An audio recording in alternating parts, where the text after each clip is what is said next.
All right, y'all, I want to talk about the situation with Yordenis Ugas being elevated to WBA super champion.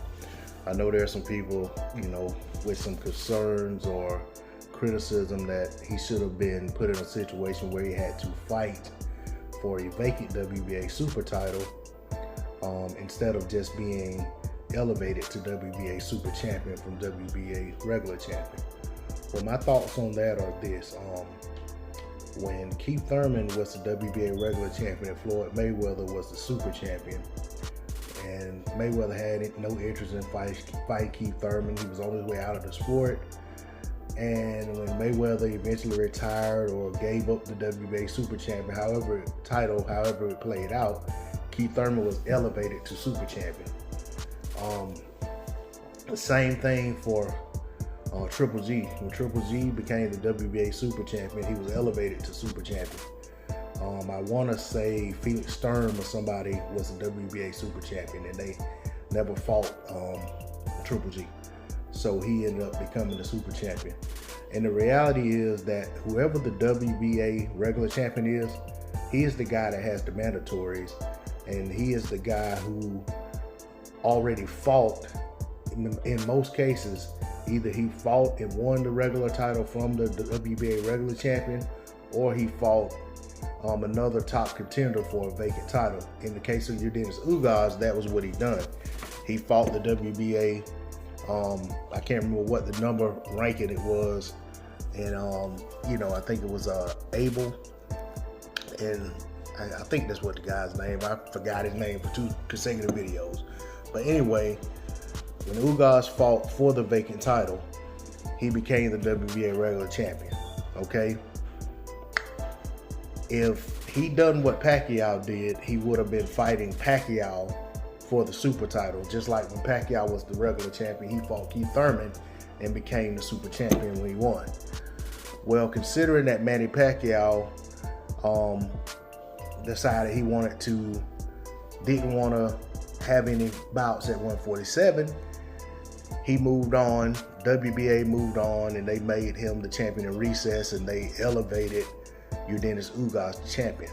So there was no one for Yordenis Ugas to fight for the WBA super championship, and that precedent was already set that was pretty much the standard, is that once the super champion becomes vacant or is opened up or whatever the case may be, the first guy in line is the WBA regular champion. And if you think about it, who is there for the WBA regular champion to fight to win the vacant title? He's gonna fight his WBA regular mandatory to win the super title. That doesn't really make sense. The WBA regular mandatory is now in position to win the vacant WBA regular title, just as Yordenis Ugas was not so long ago. That's how that works. It's not some kind of favoritism or some new precedent that they set and broke some rules or did some kind of favors for PBC or for Ugas or for Errol Spence Jr. or whatever the case may be. They're basically just following the precedent that they've already set and just went ahead and done what they've always done. And quite frankly, I don't really see this the same as I do even say Canelo fighting a champion for the WBA and the vacant WBC title being on the line. To me, that is more fraudulent than what happened to Yordenis Ugas. That's the type of stuff I feel like people should be crying out about. Same thing when Joshua and Klitschko fought for the vacant title. I think it was the vacant WBA title when Joshua was the IBF champion and Vlad was coming out of a semi-retirement, but they were allowed to fight for the WBA championship. That, to me, that was something when people should have cried out and said, hey, what the hell's going on here? Why is a champion fighting for a vacant title? Same thing once again when Lomachenko was a champion for another sanctioning body, but was allowed to fight Luke Campbell for the vacant WBC belt. You get what I'm saying? So all of those things are more egregious than what was just allowed to happen for Yordenis Ugas. I don't think we need to be crapping all over Ugas for something that he had no control over. The man clearly stated he wanted to fight Manny Pacquiao.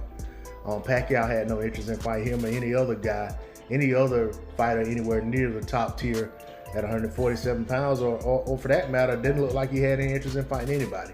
So Yordenis Ugas did what he was supposed to do. He put himself in contention for the WBA regular title. He won that title, and then now he's accepted the title that he was elevated to.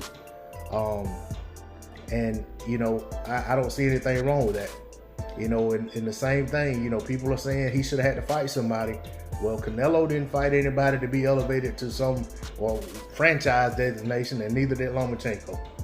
You know, they just basically were awarded those straps or that distinction because they didn't want to fight the mandatories. So let's have an outcry for them as well in that situation. And the same thing with Teofimo Lopez now, who is the franchise champion. That's all I got to say on the subject. D-Lo404 Boxing. Please like, share, comment, and subscribe. And let's support boxing when they try to get it right.